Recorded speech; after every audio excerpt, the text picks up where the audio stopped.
Ahí va.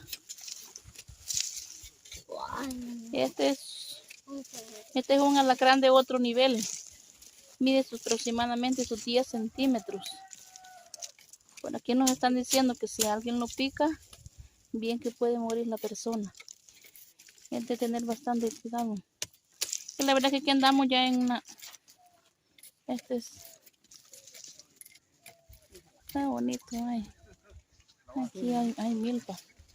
Por ahí andan muchos ya trabajando también. mire que ya estuvo.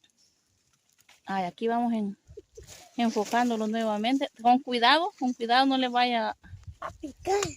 Tiene pez, mano. no le vaya a hacer daño ahí. Ay, no. Tenemos mucho miedo. No le tenga miedo. No le tenga miedo porque si no se ataca no hace nada.